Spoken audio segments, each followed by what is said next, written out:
네, 안녕하십니까. 오늘 말씀은 마태복음 10장 21절부터 42절 말씀을 읽겠습니다. 요절 28절 몸은 죽어도 영혼은 능히 죽이지 못하는 자를 두려워하지 말고 오직 몸과 영혼을 능히 지옥에 멸하실 수 있는 이를 두려워하라. 신앙생활을 하면서 넘어야 할 게 두려움과 이렇게 가짜로 주는 평안이라고 할 수가 있습니다. 예수님은 제자들을 파송하시면서 이걸 극복하고 최후 승리하는 제자가 되도록 말씀을 하십니다. 20일 장차 형제가 형제를 아버지가 자식을 죽이는 데에 내주며 자식들이 부모를 대적하여 죽게 하리라. 심지어는 천국 복음을 증거하다 보면 어떤 일도 당하게 되냐면 가족들로부터 배척을 당한다는 것입니다. 22. 또 너희가 내 이름으로 말미암아 모든 사람에게 미움을 받을 것이나 끝까지 견디는 자는 구원을 얻으리라. 주의 복음을 증거하다 보면 공중에 권세 잡는 자 사탄은 모든 사람을 동원해서 특히 가족을 동원해서 핍박하고 괴롭힐 것이라는 것입니다. 그러나 가장 나중까지 끝까지 견디는 자는 하나님께서 구원해 주실 것이라는 것입니다. 23. 이 동네에서 너희를 핍박하거든 저 동네로 피하라. 핍박이 올 때 피할 수 있으면은 피하라는 것입니다. 여기서 피하라는 것은 무조건 도망가라는 것이 아니라 되는 데부터 지금 역사가 있는 데부터 먼저 그곳에 가서 하라는 것입니다. 그래서 도망가는 것은 완전히 포기하는 것이지만 피하는 것은 때를 기다리는 것이라고 할 수 있습니다. 예수님께서도 공생애를 시작을 하시니까 그 육신의 이 가족들이 예수님을 핍박을 했지 않습니까? 그런데 예수님께서는 그냥 그것을 놔두시면서 꾸준히 공생애를 하셨습니다. 나중에 예수님의 동생들이 다 돌아왔지 않습니까? 첫 번째 동생이 충성스러운 주의 종이 되어서 초대 예루살렘 대표가 되었고 야고보서의 저자가 되었습니다.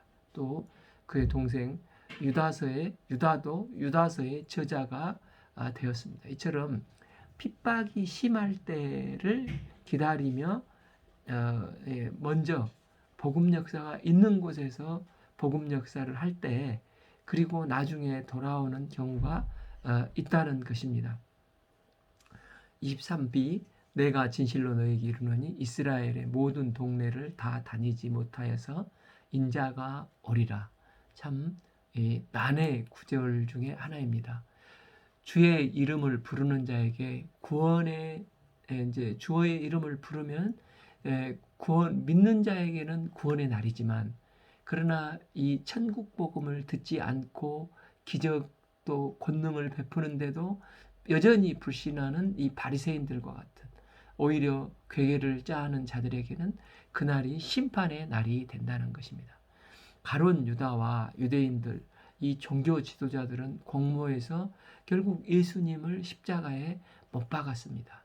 이 죄로 AD 70년에 이스라엘은 멸망이 되었고 심판이 시작이 됐고 약 2000년을 세계 각국을 떠돌며 온 세계에 천덕꾸러기 신세가 되어버렸습니다. 이게 어떻게 보면 인자가 왔는데 영접치 않음으로 말미암아 심판이라고 할 수가 있습니다. 그러나 예수님은 십자가에서 죽으시고 부활하셔서 제자들에게 복음을 증거하도록 하시고 승천을 하셨습니다. 그래서 이스라엘의 모든 동네를 다 다니지 못하여 인자가 오리라. 이 말씀은 주님의 재림으로 해석하기보다 인자가 오시는 날이 하나는 구원의 날이고 하나는 심판의 날이라고 했지 않습니까?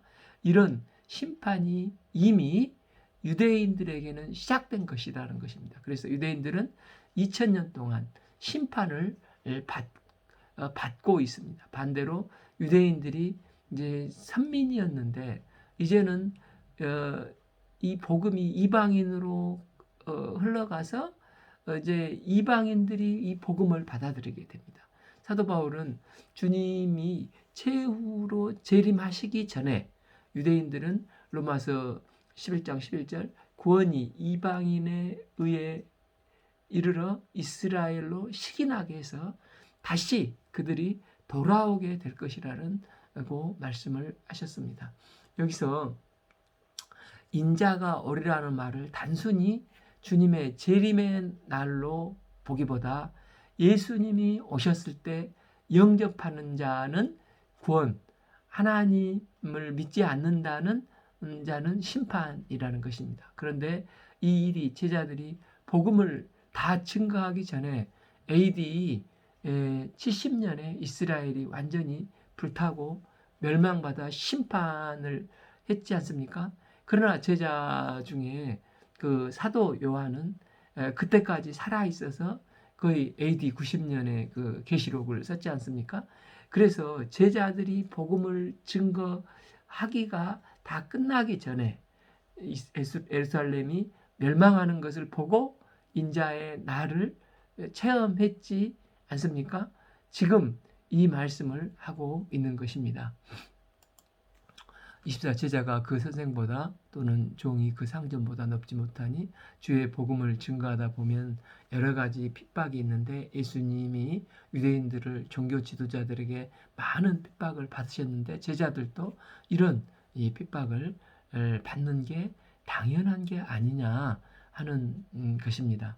25 제자가 그 선생 같고 종이 그 상전 같으면 조카도다. 집 주인을 바알세부라 하였거든. 하물며 그 집 사람들이랴.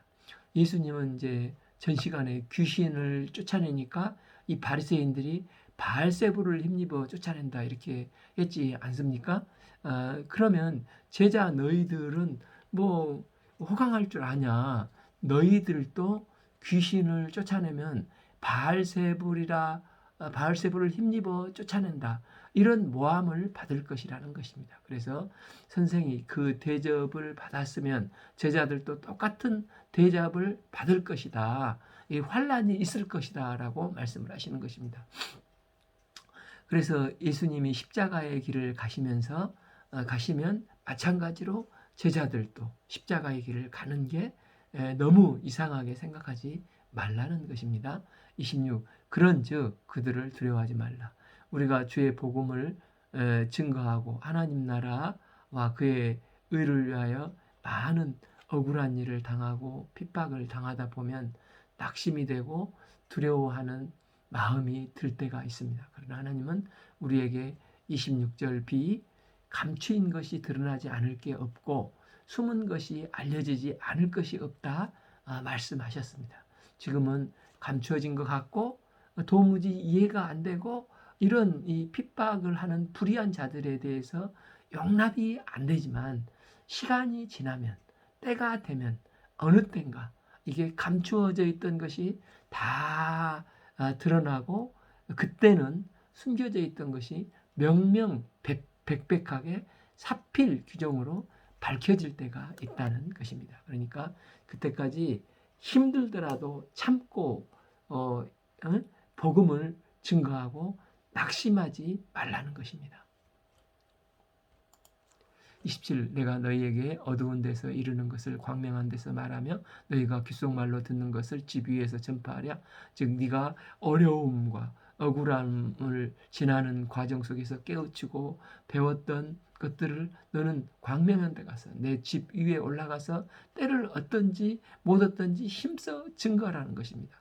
그렇게 증거하다 보면 예수님께서 십자가에 이제 못 박히셨듯이 또 너희도 못 박힐 것이고 심지어 너희 몸을 죽을 수도 있는데 그렇다고 몸이 죽이는 일을 무서워하지 말라는 것입니다.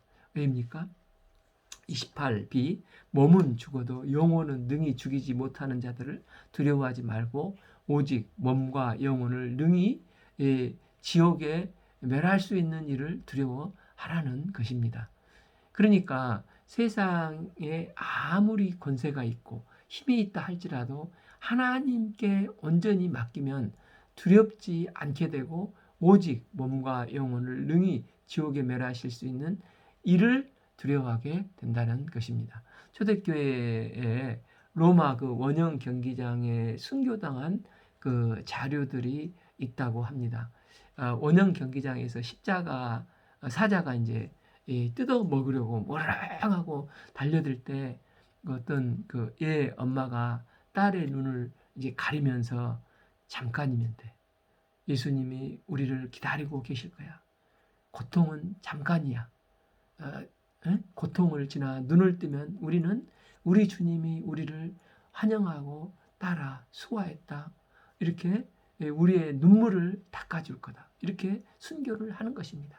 또 다른 가정은 아버지가 두려워서 너무나 겁을 먹고 있는데 믿음의 딸이 아빠에게 말을 합니다. 아빠, 잠깐이야. 절대로 예수님을 배반하면 안 돼. 하고 순교하는 고백들도 있다고 합니다. 이처럼 우리 몸은 잠깐입니다. 우리는 지금 죽었다 하면 지금 화장터에 봐보면 3일 내에 이 그 가루가 돼서 한 줌의 가루가 돼서 이 조그마한 함에 들어있지 않습니까?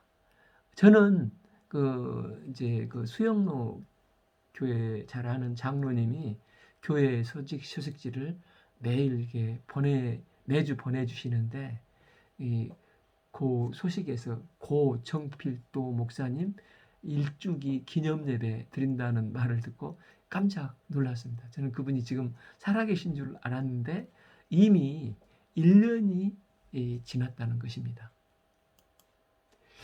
우리 이제 90년대 제가 나오기 전에 90년대 또 뭐 2000년대 이렇게 같은 세대에 이제 영성을 깨워줬던 지도자들이 있었지 않습니까? 그 오카노 목사님이나 하용조 목사님, 또 조용기 목사님, 정필도 목사님, 또 이어령 집사님 이런 죄종들이 이제는 이미 다 죽어서 하나님 나라에 갔습니다. 우리하고 같이 우리가 말씀을 매주 듣고 이렇게 은혜를 받았고 이랬던 분들이 이미 하나님 나라에 가버리신 것입니다. 나도 얼마 안 남았다는 것입니다. 우리 몸도 머지않아 그렇게 될 것이 아닙니까? 그러나 사람이 몸은 죽을 수 있지만 몸과 영혼을 주관하시는 분은 하나님이십니다. 우리가 쓸데없는데 이 귀하고 귀한 한 번뿐인 나의 인생을 허비하지 않고 지금도 이 주님을 몰라 죽어가는 인생들에게 천국 복음을 증거하는데 나의 인생이 헌신되기를 기도합니다. 29 참새 2마리가 한 아사리온에 팔리지 않겠느냐? 그러나 너희 아버지께서 허락하지 아니하면 그 하나도 땅에 떨어지지 아니하리라. 이 아사리온은 그 한 데나리온의 16분의 1이라고 합니다. 한 데나리온이 하루 일당이니까 약 참새 한 마리, 그것도 이제 2마리가 저기니까 2마리를 쪼개면은 한 2, 3천 원 하지 않겠습니까? 그런데 하나님이 이런 이 작은 참새도 허락하지 아니하시면 그 참새가 땅에 떨어져 죽지 않는다는 것입니다. 그런데 하나님의 형상을 닮은 우리가 하나님이 보시기에 심히 기뻐하신 이츠 베레굿한 우리가 심지어 예수님의 보혈의 피에 값을 주고 산 우리가 이 땅에서 떨어지거나 어려움에 처해 있으면 이 고통을 당하거나 할 때 하나님 허락 없이는 결코 있을 수 있겠느냐? 하나님은 결코 우리를 외면치 아니하신다는 것입니다. 하나님은 우리가 어떻게 되는 것을 하나님은 결코 모르는 게 아니고 다 알고 계신다는 것입니다. 그리고 또 하나님은 말씀하십니다. 30 너희에게는 머리털까지 다 세신 바 되었나니. 우리 머리털이 몇 개인지 아시는 분이 있으십니까? 모르지 않습니까? 그렇지만 하나님은 내 머리털이 몇 개인지를 다 기억을 하신다는 것입니다. 그래서 나보다 나를 더 잘 아시는 하나님이 하나님이십니다. 그런데 우리는 억울한 상황이 있을 때 하나님이 뭔가 액션을 취해 주셔야 하는데 하나님이 내 사정을 도무지 몰라보시고 귀를 틀어막고 계시는 게 아닌가. 이렇게 무관심하실 수가 있는가. 이 속상하고 섭섭해할 수가 있는데 그게 결코 아니라는 것입니다. 하나님은 이 일을 통해서 나를 훈련하시고 나를 더 성숙한 주의 종으로 빚어 가시고 하나님의 뜻을 이루고자 하시는 것입니다. 31 두려워하지 말라. 너희는 참새보다도 귀하다는 것입니다.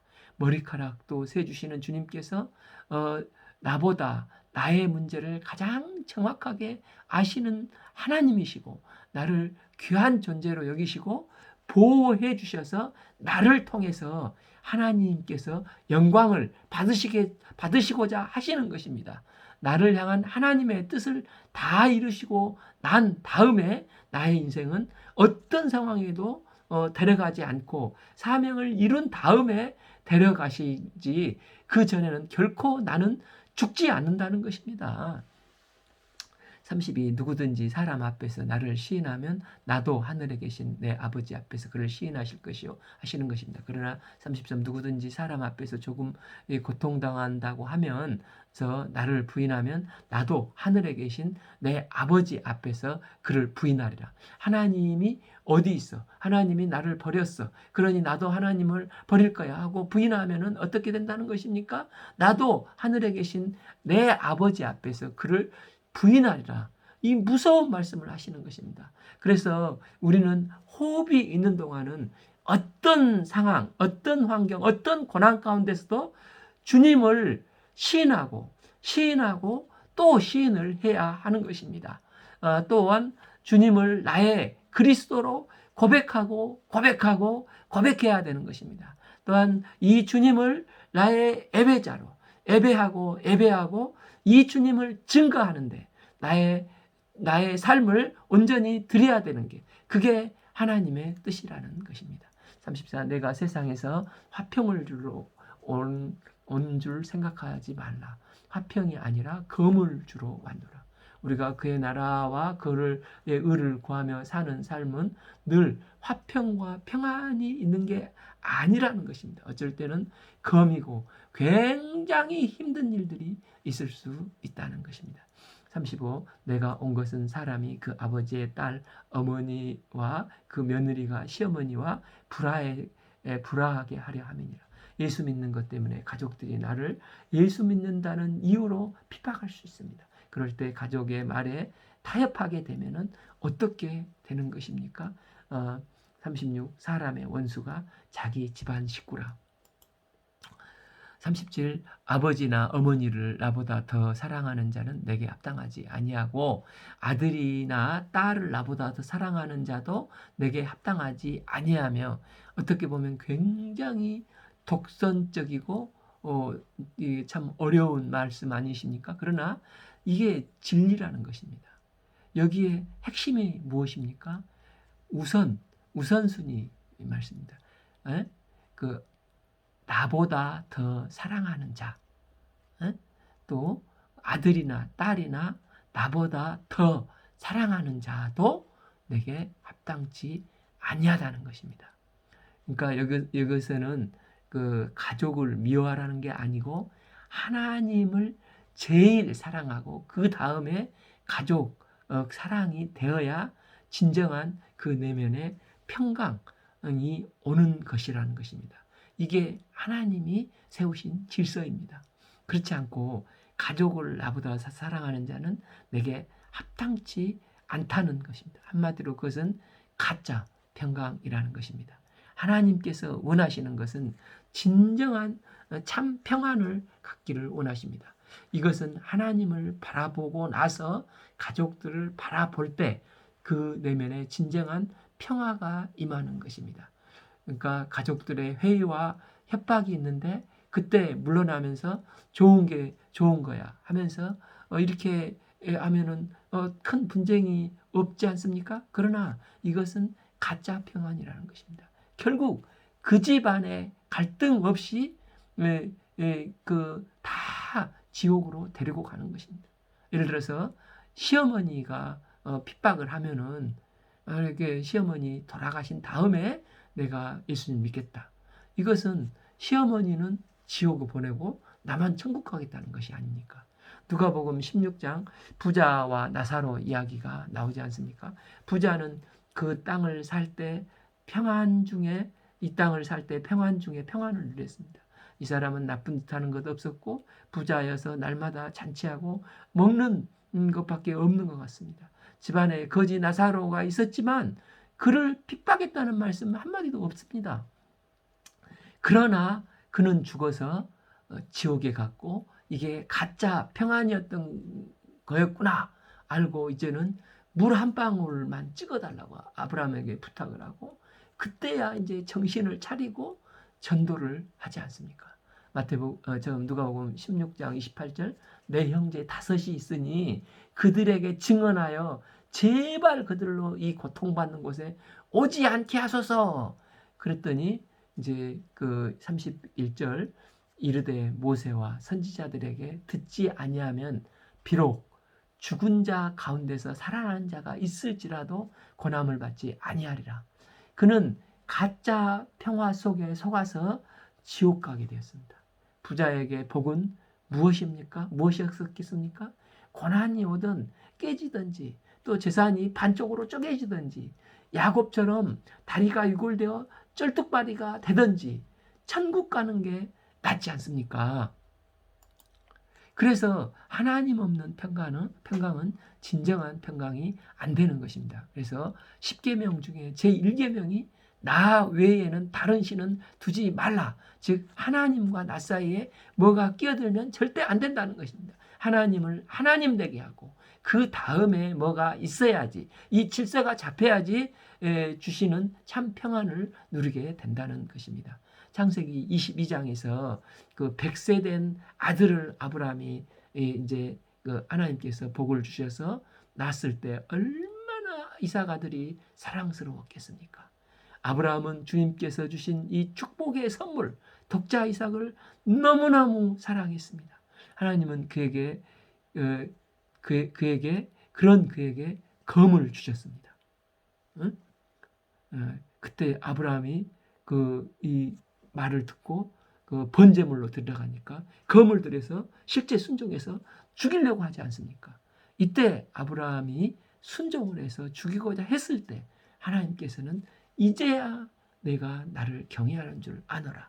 급히 멈추게 하시고 여호와 일에 준비하시고 다 돌려주셨습니다. 하나님이 1순위였을 때 아브라함은 하나님을 경외하는 믿음의 조상이 되었고 이삭은 영광의 자녀가 되었습니다. 가정에서 핍박하면 분노를 하든지 또 도피하든지 타협하기가 쉽습니다. 그런데 이것은 결국 가짜 평안입니다. 주님의 지혜가 필요합니다.